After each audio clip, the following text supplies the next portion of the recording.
Hello folks, welcome to the workshop on this cold, blustery mid-March evening. My, but the heat blowing out of that wood furnace sure feels good tonight. Well, today the province of Ontario declared a state of emergency in response to the COVID-19 virus. Really, we're all encouraged to hunker down, to avoid public gatherings, all unnecessary travel, just to act responsibly, and hopefully we can slow down and maybe even eliminate some of the spread of this virus in our country. So in response to that, I have a challenge for all our friends in YouTube land. I challenge you to develop and build a project in your home workshop that you have the materials on hand for. Something that's simple and others could do, and something that's useful, and then to share that project and that build on YouTube here for us all, so that we can help put some of this time in together. I've decided to build a turkey call for the project. And as you can see, I've got a box here of turkey call miscellaneous where I've built them in the past. I have some jigs and some holding fixtures for gluing them up. I have some templates. And I'm going to try and make this as simple as possible out of wood that maybe someone might have at home. And I'll give you some dimensions, and possibly some of you can follow along and build your own turkey calls. Thankfully, I even have some dimensions written down. I like to take notes because my memory is poor. So I have some dimensions of some of the parts, and even some suggestions here to improve the sound quality. Well, let's get started and let's work on building a turkey call. First part of the call we're going to make is the base. And here are the dimensions. It's 5/16 of an inch thick, 1 3/4 wide, and 6 inches long. And here's a piece of a 2x4 I found in the burn box for the wood stove. Just a piece of spruce. That's what we're going to make our base out of. Let's head over to the table saw and get cutting. There we go, we cut 2 bases. Now let's cut them to length.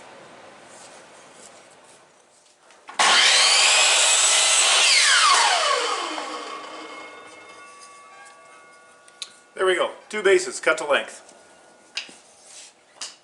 Now we'll just trim clean this end and we'll cut them to length. 4 1-inch pieces.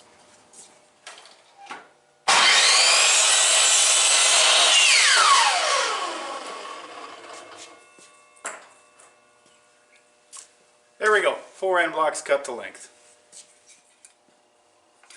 Now the next 2 parts we're going to make are the tone boards. This part here and this part here. The tone boards for this call we're making tonight are 6 inches long, 1 5/8 inches tall, and 3/32 of an inch thick. Now we use the last of that 2x4 up, making the end blocks. So I've got another little piece of 2x4 here, and I know it's not 1 5/8 inches across, but I think it's pretty close. This 2x4 actually measures 1 9/16 inches. So we're going to make tone boards out of this one. And just to compare the difference, here's a piece of spalted maple that I dug out of the burn box. We're going to make a couple tone boards out of that, and we'll compare the sound between the two. Let's head over to the table saw and let's rip them. Here's the 2 spruce tone boards cut from the 2x4. And here's the 2 pieces of spalted maple we cut from that little block. Now let's cut them down to length.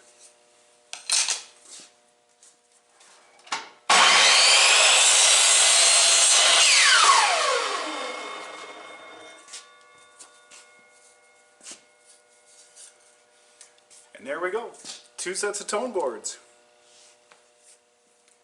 Now we've got our tone boards cut and our end blocks. It's time to glue it together. I'm going to use Elmer's Pro Bond. It's a waterproof 1-part glue. It's user friendly and does a good job for me.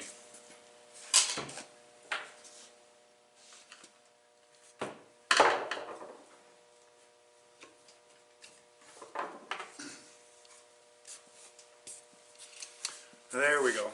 The tone boards are now glued to the end blocks.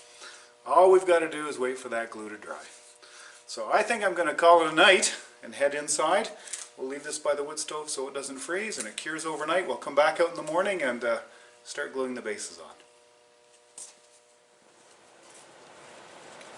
Good morning, folks. Welcome back to the workshop on this beautiful late winter's morning. It was a balmy -6 last night, and again I'm glad to have that wood furnace pumping out the heat this morning. So yesterday we got the tone boards and the end blocks all glued together. Let's take it out of our holding fixture and have a look at things.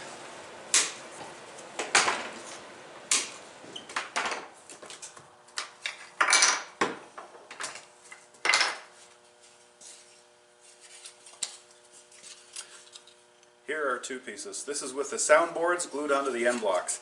I'm really curious to see how the 2x4 one works. Now in the past I've always cut a groove out for the tone box to fit down into, but because we want this project to be easily repeated in the home workshop with a minimum of tools, I'm just going to simply butt glue the tone box to the base. Now to do that I have to make sure I have perfectly smooth edges so we get a really good fit. So to help clean those edges up, I've got a maple 2x4, a little piece of something left over from when we built this shop. It's all framed with maple 2x4s. And I've got 120 grit sandpaper on there. And actually that jig holds it quite well when we glued it together, so it is pretty true. Oh, there we go. We've got an excellent fit now everywhere between the tone box and the base. So now let's get it glued together and then we can go on to making the paddle.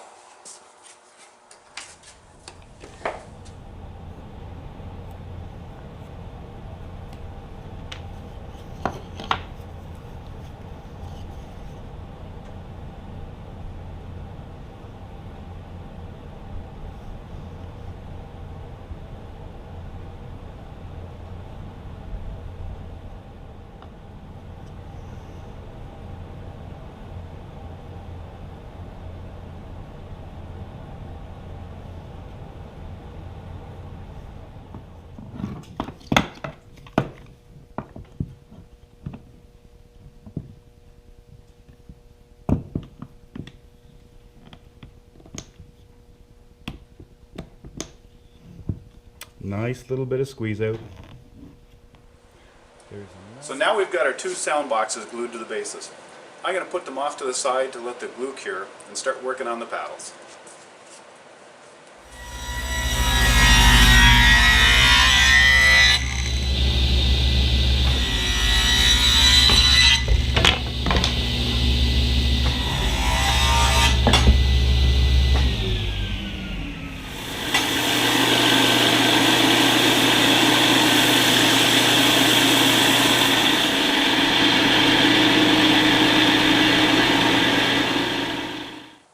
So we've profiled the paddle stock with a belt sander.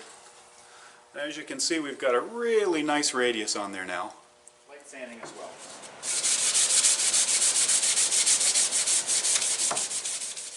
Now that we've got our paddle blanks all sanded nice and smooth, I'm going to lay them out with this template I made years ago, and we'll cut them out in the bandsaw.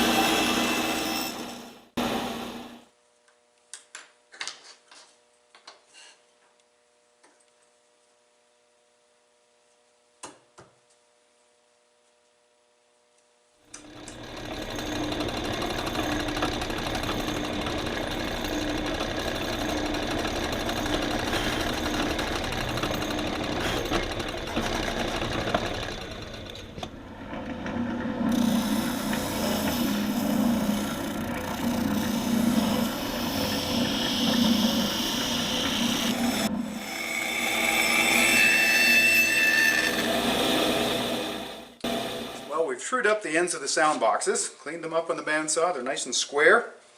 All they need now is a little sanding. The next step is we're going to put the template on here and we're going to trace the profile of the soundboards here. Then we're going to go over to the belt sander and we're going to sand the soundboards to that profile.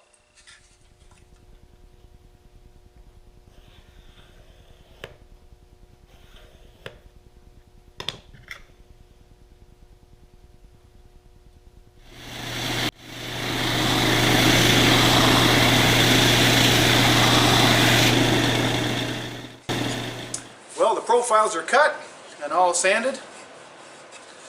And I even sanded the end blocks here and the end of the sound boxes to clean them up a little bit on the disc sander. Now I'm going to sand them a little bit more by hand. I'm going to round this edge here on the tone wood, and then I'm going to lay out and drill the holes to put the paddle on.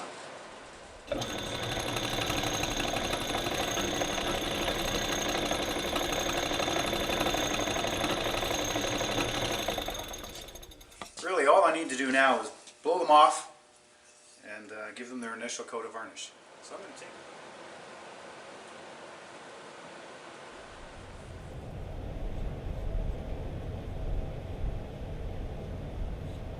Isn't that beautiful?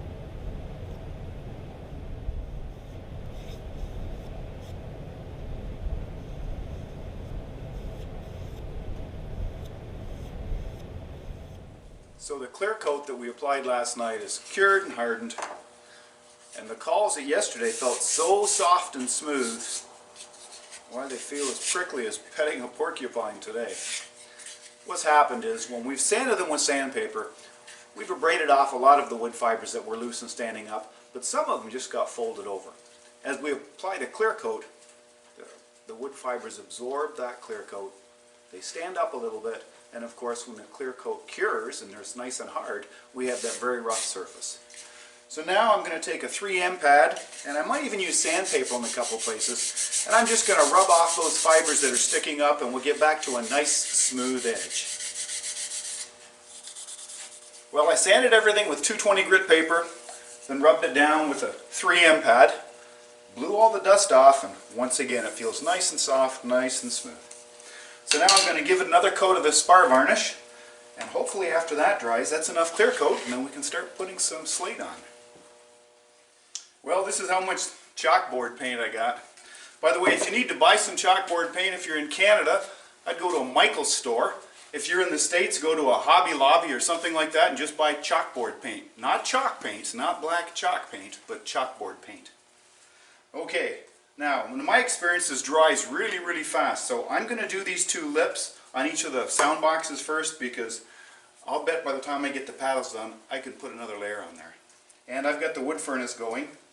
You'll also notice that I've got a piece of wood here that I'm going to just work a little bit of it into the brush so we get a nice even layer on the brush. There we go.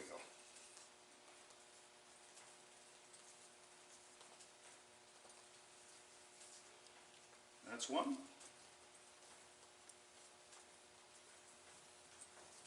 That's the other. That's all it takes.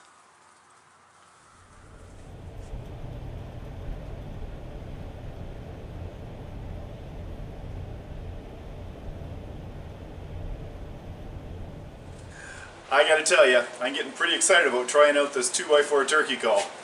They're in the little vent area in the wood furnace there drying out.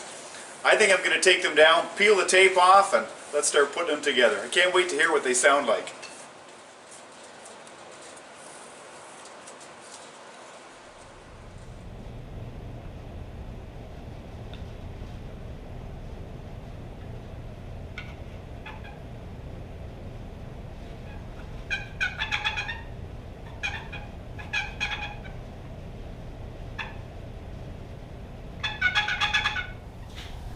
Well, folks, they're finally done.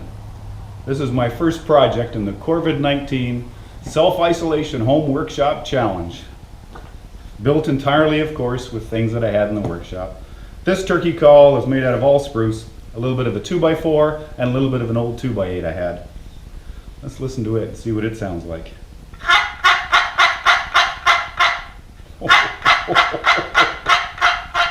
That's horrible. Sounds like she's been a pack-a-day smoker for a long time, that hen. Alright, here's call number 2.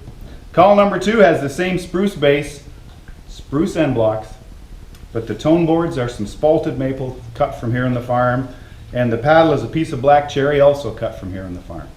Let's give it a try and see what it sounds like.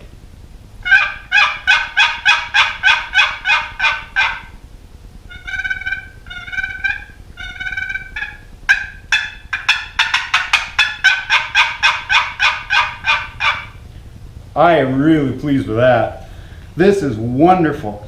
And as that chalk paint, or as that blackboard paint hardens, it'll only get better. Oh, that is so good. You know, I have no doubt that with this COVID virus, we've got some tough days ahead, but our God is a good God. And I know our community and our country will come through this. And no doubt there's going to be some pain and some hurt, but we'll survive. And folks, I encourage all of us, if we have a neighbor or someone we know that we can possibly drop some food off at their door, someone that can't get out, or maybe find someone that all elusive toilet paper to give them, this might be a good chance to maybe just brighten their day.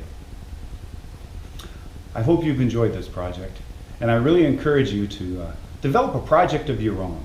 And when you're in self-isolation or social distanced from others, why not go to your workshop and dream something up to build out of the materials you've got at hand, something simple that someone else could do, and pop me a message in the comments. Tell me all about it, and better yet, make a YouTube video and share it with all of us. We'd love to see what you're doing. Well, folks, again, thanks so much at this time for watching this video. We hope you've enjoyed it, and we look forward to seeing you again on That House with Us.